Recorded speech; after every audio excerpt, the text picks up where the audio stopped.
selamat datang di program saya, Poline, podcast online bareng kaum milenial. Ditemani oleh saya, Salma Alifia Utari, yang akan menemani kaum milenial di beberapa jam ke depan. Pada malam hari ini, Salma mau ngajak kaum milenial nih, untuk sharing tentang media sosial.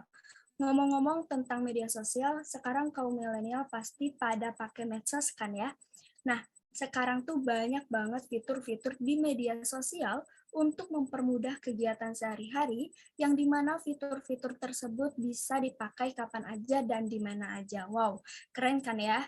Nah, pada malam hari ini Salma mau ngasih tahu ke kaum milenial bahwa ada salah satu film yang mencakup tentang media sosial. Dan film ini pun relate banget tentang media sosial, jadi kaum milenial bisa mendapatkan pengetahuan dari film ini supaya kalian nggak pada salah menggunakan media sosial. Salma mau kasih tahu dulu apa sih film yang Salma maksud tadi. Film tersebut berjudul The Social Dilemma yang disutradarai oleh Jeff Orlowski yang dirilis pada tahun 2020, tepatnya pada tanggal 26 Januari.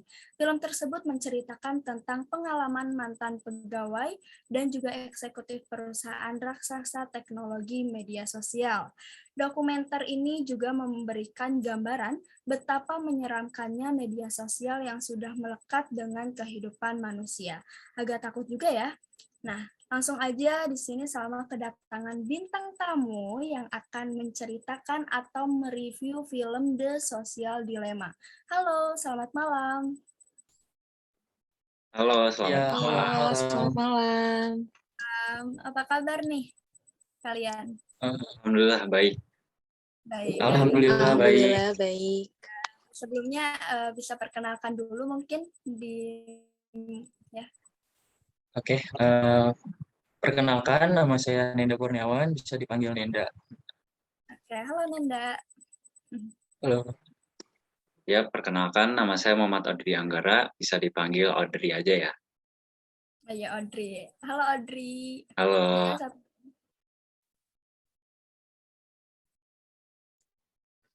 Halo, perkenalkan nama saya Nadia Najwa. Kalian bisa panggil saya Nadia. Oke, semuanya udah ya. Kalian ini ngomong-ngomong dari Bandung semua atau ada yang dari luar Bandung nih? Oh, ada nih, saya dari Jakarta. Oh, dari Jakarta. Di mana nih Jakartanya? Dari Jakarta Timur. Oh iya, anak Jaktim ya. Ini anak Jaktim. Kalau Audrey sama Nadia orang mana nih? Kalau saya sendiri, saya asli orang Bandung, dari Bandung. Orang Bandung. Kalau Nadia juga? Kebetulan saya asli dari Bandung juga. Oh, Bandung juga. Berarti ada 2 orang Bandung, 1 orang Jakarta berarti ya. Kalau di Bandung, ngomong-ngomong lagi musim apa nih sekarang? Di Bandung itu sekarang lagi musim hujan tuh. Dari kemarin hujan melulu aja. Kayak gitu, hujan terus. Kalau di Jakarta, musim apa nih? Sama atau beda? Kayaknya hampir sama sih. Jadi Sama setiap sih. malam hujan gitu. Ya, kalau Jakarta kalau misalnya hujan, dingin nggak sih di sana? Atau tetap panas? Masih panas sih. Jadi nggak ada dingin-dinginnya kayak Bandung gitu. Oh iya, makanya pindah ke Bandung. Next lah, Bandung. Ya udah. Langsung aja, kalian ini kan udah pada nonton film The Social Dilemma ya. Nah, sama pengen tahu nih, film ini tuh kalian tahunya dari mana? Dimulai dari Neda dulu. Kalau dari saya sendiri, saya nggak tahu dari mana-mana. Nggak tahu juga nih asal-usulnya film ini. Jadinya karena tugas ini aja, jadi saya nonton film ini kayak gitu. Oh, baik. Dari tugas ini, jadi Nenda tahu ya film The Social Dilemma. Kalau Audrey? Kalau saya juga sama, Kenenda. Saya awalnya nggak tahu nih tentang film ini. Dan ternyata ada tugas yang harus menonton film The Social Media ini. Barulah saya tahu di situ. Oh, oke, baik. Sama ya. Kalau misalnya Nadia, sama juga atau beda? Kalau saya beda, kebetulan saya emang anaknya senang main sosial media juga. Jadi pas saya sering scroll medsos saya gitu, lagi anget banget diperbincangkan gitu beberapa waktu belakangan ini sama para kaum milenial tentang film, medsos gitu. Banyak banget pelajaran yang bisa kita ambil dari film ini, dan karena bagusnya itu lo jadi tertarik juga, terus lihat sinopsisnya kayaknya seru nih, akhirnya tertarik buat nonton kayak Oh, gitu. begitu. Kalau berarti perbedaannya kalau Nenda sama Audrey itu tahu film ini karena tugas gitu kan ya, nggak ada niatan untuk mencari tahu film The Social Dilemma. Tapi kalau untuk Nadia lebih ke kepo ya, lebih ke apa namanya, sering menggunakan media sosial, jadi lebih tahu gitu film-film yang viral-viral ya kan. Iya, betul, kurang lebih kayak gitu. Oke, jadi Salma tuh jadi penasaran nih, jadi makin penasaran nih. Boleh nggak diceritain dulu gimana cerita film dari pandangan kalian masing-masing? Boleh diceritakan atau direview dari Nenda dulu? Oke, dari saya dulu ya. Ya, Eh, Pertama saya kan tadi nggak tahu ya untuk asal-usulnya film ini. eh, Film ini tuh bercerita tentang apa sih? Setelah saya tonton, film ini kan dokumenter ya. Dilihat juga dari Netflix, eh, ratingnya tuh bagus. Eh, saya lihat-lihat juga untuk film ini banyak sih dari narasumber yang berpengalaman gitu. Maksudnya dari petinggi-petinggi kayak Instagram, page, dari Facebook juga. Terus juga review dari film ini dari orang lain juga melihatnya, wah film ini bagus untuk ditonton. Jadi di kitanya mandang untuk, wah sisi negatifnya lo kayak gini untuk film ini. Jadi kita harus lebih dapat gitu untuk mencerna film ini. Jadi ya untuk film dokumenter ini bagus sih menurut saya, bagus pandangan ya. saya gitu. Jadi kalau untuk Nenda, film ini buat diri Nenda sendiri supaya lebih berhati-hati lah ya gitu. Ya, Apa ya, untuk pengamanan diri Nenda sendiri gitu ya. Iya, baik. Kalau selanjutnya dari pandangan Audrey, gimana nih Audrey? Samakah atau beda dari sudut pandang Nenda? Kalau menurut sudut pandang saya sendiri, ternyata film ini tuh sangat menarik ya buat ditonton. Ya. Apalagi ditonton di waktu luang juga. Karena film ini tuh bisa menjadi bahan refleksi diri ketika kita sering menggunakan sosial media. Jadi melalui film ini, saya sendiri dapat mengetahui pengetahuan atau pentingnya waspada saat menggunakan sosial media. Dan film ini juga memberikan kesadaran nih dalam menggunakan sosial media untuk menjadi pengguna yang lebih cerdas lagi dalam menggunakannya. Film ini juga membongkar dampak negatifnya. Kalau dampak negatifnya itu, di antaranya interaksi antara individu ini bakal semakin menurun karena setiap orang itu pasti lebih nyaman dengan handphonenya masing-masing, dengan menggunakan gadgetnya masing-masing. Dan bisa mempengaruhi kesehatan mental juga. Dan banyak beredarnya informasi yang kurang valid atau hoax kayak gitu ya. Kalau di sisi lainnya juga, film ini menyoroti dampak positifnya. Dampak positifnya itu bagi penggunanya ya. Jadi berkat kehadiran media sosial ini, informasi itu dapat mudah didapatkan dan mampu terkoneksi secara cepat dengan siapa saja. Kalau menurut saya itu aja sih. Oh, itu berarti di sudut pandang Audrey itu lebih apa ya, ada sisi negatifnya, ada sisi positifnya yang bisa diambil dan mana yang nggak bisa diambil gitu ya, mana yang bisa dicontoh dan mana yang nggak bisa dicontoh dari media sosial tersebut. Baik, kalau misalnya dari Nadia nih, dari film tersebut mana sesuatu yang menjadi bagian terfavorit dan boleh diceritakan juga dari sudut pandang Nadia, silakan. Oke, makasih Salma. Mungkin di sini sebelumnya aku akan mereview dari film The Social Dilemma, dan maaf juga sebelumnya aku nggak bisa review full banget karena nanti takut dikiranya spoiler. Jadi buat baik. lebih lengkapnya lagi kalian mending nonton langsung aja. Yeah, nah, kalau review review menurut aku nih, dari pendapat aku sendiri, banyak banget fakta-fakta yang bisa kita ambil dari film.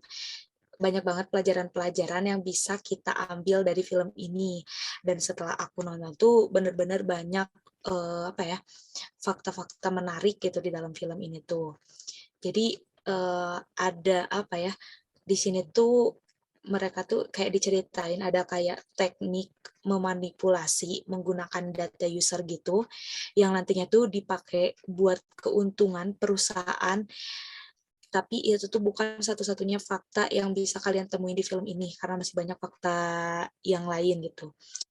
Dan film dokumenter ini tuh kan, oh ya, film sosial dilema ini tuh genrenya kan drama sama dokumenter ya, cuma lebih ke dokumenter. Nah, film dokumenter ini juga sekaligus film yang memperdebatkan kalau teknik memanipulasi tersebut bisa jadi penyebab meningkatnya depresi dan angka bunuh diri di kalangan remaja dan dewasa muda. Jadi makanya nggak heran kenapa film ini tuh bisa lumayan terkenal juga, karena semakin banyak orang yang tertarik dengan film ini dan relate juga sama lingkungan sekitar kita. Bisa kalian perhatiin di lingkungan sekitar kita, kalau banyak banget kalangan muda atau anak-anak remaja zaman sekarang yang frustasi, yang pada depresi, bahkan amit-amitnya tuh sampai kayak bunuh diri cuma karena pengaruh dari media sosial dan banyak penyakit dari yang bersumber dari media sosial tersebut gitu.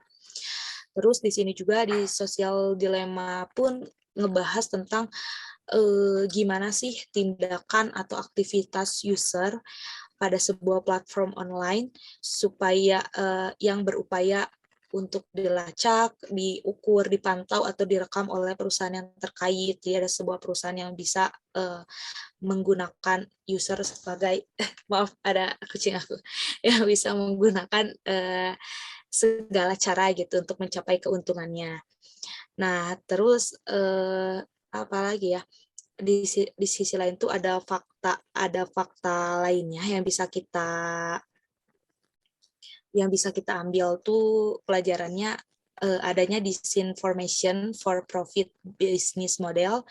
Dan ada salah satu tokoh itu namanya Tristan. Di sini tuh Tristan menyampaikan bahwa perusahaan bisa menghasilkan uang lebih banyak dengan cara mengizinkan pesan yang tidak diatur untuk menjangkau siapapun dengan harga terbaik gitu.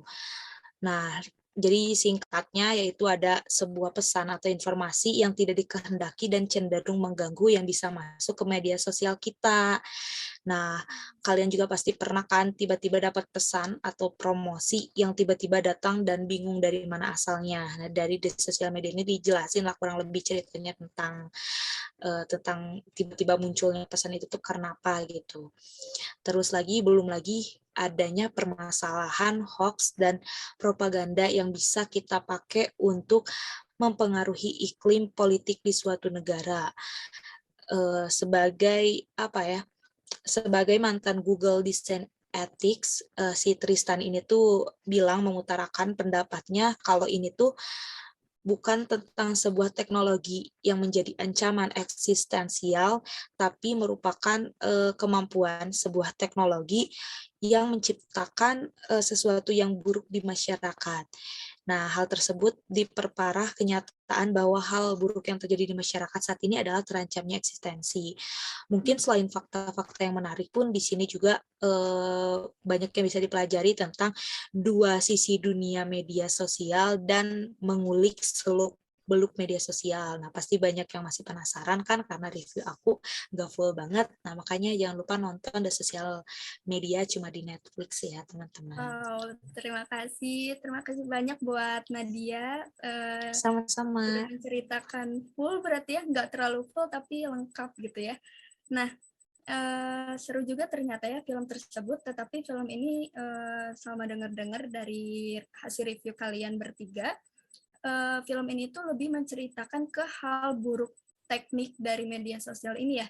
Bahkan dari film ini juga kita pernah menjadi salah satu korban tanpa kita sadari, kita pernah mendapatkan pesan yang tiba-tiba datang begitu aja yang tadi sudah dijelaskan oleh Nadia. Waduh, harus lebih berhati-hati berarti ya kaum milenial di sana. karena tidak semua media sosial itu bisa membantu kehidupan kita, tetapi bisa juga menjadi kejahatan pada diri kita. Baik, tidak terasa waktu cepat berlalu ya. Sebelumnya terima kasih kepada Anenda, Audrey, dan juga Nadia yang sudah menyempatkan waktunya untuk mengisi program pada malam hari ini. Sampai bertemu lagi di program selanjutnya. Saya Salma Alifia Utari, pamit undur diri. Assalamualaikum warahmatullahi wabarakatuh. Waalaikumsalam Waalaikumsalam warahmatullahi warahmatullahi wabarakatuh. wabarakatuh. Terima kasih semuanya. Terima Sampai kasih. bertemu Terima kasih. lagi. Sampai jumpa.